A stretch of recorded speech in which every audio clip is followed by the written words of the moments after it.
Hi hello నమస్తే welcome to మన voice. ఇప్పుడు మనం మహాబలిజ సమ్మేళనం దగ్గర ఉన్నాము. మనము 10 years కంప్లీట్ చేసుకున్న సందర్భంగా మళ్ళీ ఇక్కడ సమావేశమైన సిచ్యువేషన్ అయితే మనం చూస్తున్నాము. ఇక్కడ చాలా మంది డిఫరెంట్ బిజినెస్ పర్సన్స్ వారి ఒపీనియన్స్, వారు ఎలా ఎంజాయ్ చేస్తున్నారు అనేది మొత్తం ఎక్స్ప్లెయిన్ చేస్తున్నారు. మరి ఇది యువతకి ఎలా ఉపయోగపడుతుంది అనేది కూడా మనం అడిగి తెలుసుకుందాం. చాలా మంది బిజినెస్ పర్సన్స్ మనతో పాటు ఉన్నారు. హలో సార్, నమస్తే. మీ పేరు? నమస్తే, ఐఎమ్ గోపాలకృష్ణ.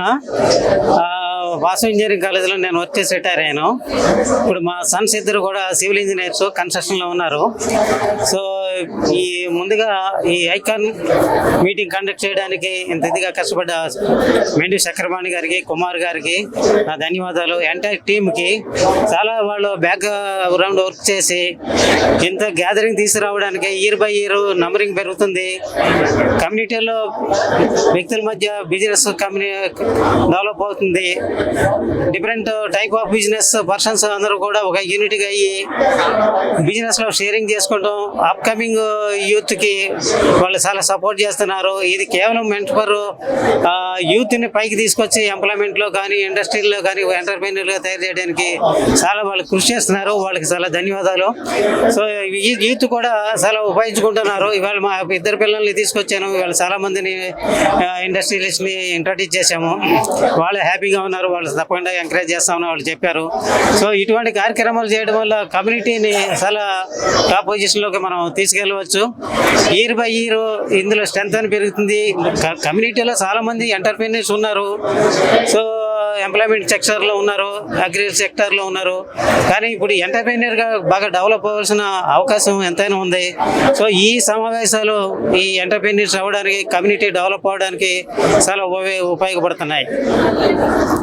మీరు ఒక రిటైర్డ్ పర్సన్ అన్నారు కదా సార్, మీ ఎక్స్పీరియన్స్లో చాలా అప్ అండ్ డౌన్స్ చూస్తుంటారు. వాటిని ఇప్పుడు వచ్చే యువత ఏ విధంగా ఫేస్ చేయాలి, వాటికి ఏమన్నా మీరు సజెషన్స్ ఇస్తారా?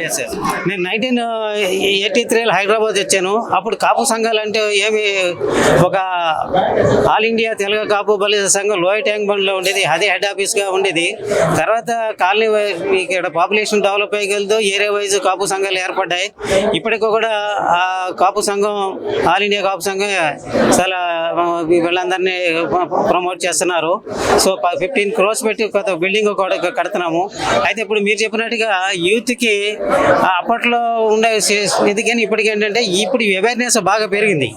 ఈ పెరగడం వల్ల యూత్ని సపోర్ట్ చేస్తున్నారు. ఎందుకంటే ఇండస్ట్రీస్లో అంతా కూడా ఈ కమ్యూనికేషన్ ఇది లేకపోవడం వల్ల యూత్ని సరిగ్గా మనం మామూలుగా ఉండేది. అది ఇప్పుడు కమ్యూనిటీ తెలిసింది. ప్రతి కమ్యూనిటీలో, వేరే కమ్యూనిటీస్లో కూడా వాళ్ళకి సపోర్టర్స్, కమ్యూనిటీ వాళ్ళందరికీ సపోర్ట్ చేస్తున్నారు. ఇప్పుడు ఆ అవేర్నెస్ మన కమ్యూనిటీలో వచ్చింది కాబట్టి అందరూ సపోర్ట్ చేస్తున్నారు. సో ఈ పిల్లలందరూ కూడా యూత్ ఎవరైతే ఎంటర్ప్రీనర్గా రావాలనుకున్నారో, ఎంప్లాయ్మెంట్ కావాలనుకున్నారో, ఏదైనా కావాలని ఉపయోగించుకుంటే ఈ ప్లాట్ఫామ్ చాలా ఉపయోగపడుతుంది. యూత్ బయటికి రావాలి. చాలా మంది ఇంకా కమ్యూనిటీ ఏంటి మీకు అని అడుగుతూ ఉంటారు. అది కాదు కావాల్సింది. కమ్యూనిటీలోకి వస్తే మీకు కమ్యూనిటీలో ఉన్న పెద్దలందరూ కలుస్తారు. వాళ్ళ బ్లెస్సింగ్స్ చాలా ఉంటాయి మీకు. సో యూత్ అందరూ కూడా ఈ సాఫ్ట్వేర్ ఉద్యోగాలు చేసుకోవాలి. ముఖ్యంగా చెప్పాలంటే కమ్యూనిటీ మీద పెద్ద ఇంట్రెస్ట్ చూపట్లేదు. సో వాళ్ళందరూ వస్తే మనం కూడా ఎందుకు సాఫ్ట్వేర్ కమ్యూనిటీ పెట్టి డెవలప్ అవ్వలేము. వీళ్ళందరికీ మన వాళ్ళకి గైడెన్స్ తీసుకోవచ్చు. మన ఐఏఎస్లు ఉన్నారు, ఐపీఎస్లు ఉన్నారు, చాలా మంది రాజకీయ నాయకులు ఉన్నారు, ఎస్పెషల్లీ ఎంటర్ప్రీనర్స్ ఉన్నారు బాగా.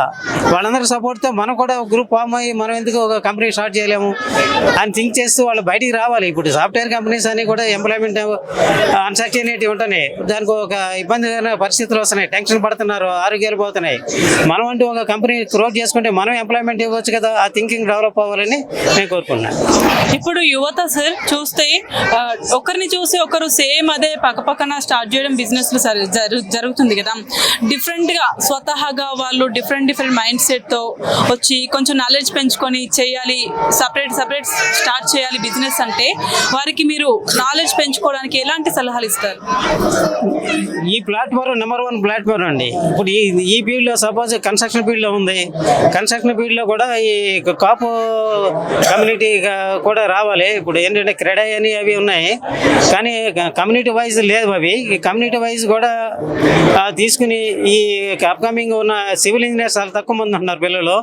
వాళ్ళని ఎంకరేజ్ చేసి ఒక ఎంప్లాయ్మెంట్గా వాళ్ళకి ఏదో 30,000 40,000 శాలరీస్ ఇస్తున్నారు. అలా కాకుండా వాళ్ళని ఒక ఎంటర్ప్రెన్యూర్గా తయారు చేసుకుంటే మీకు కూడా ఇంకా డెవలప్ చేసుకోవచ్చు. మీరు చేసే ప్రాజెక్టులో వీళ్ళని కూడా భాగస్వామ్యం చేస్తే చాలా బాగా అభివృద్ధి చెందుతారు.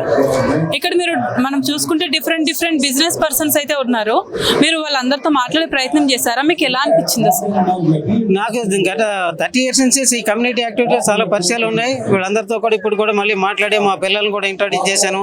అలా వచ్చిన యూత్ బాగానే ఇంట్రొడ్యూస్ చేస్తున్నాడు. కానీ యూత్ ఇంకా పార్టిసిపేషన్ బాగా పెరగాలి.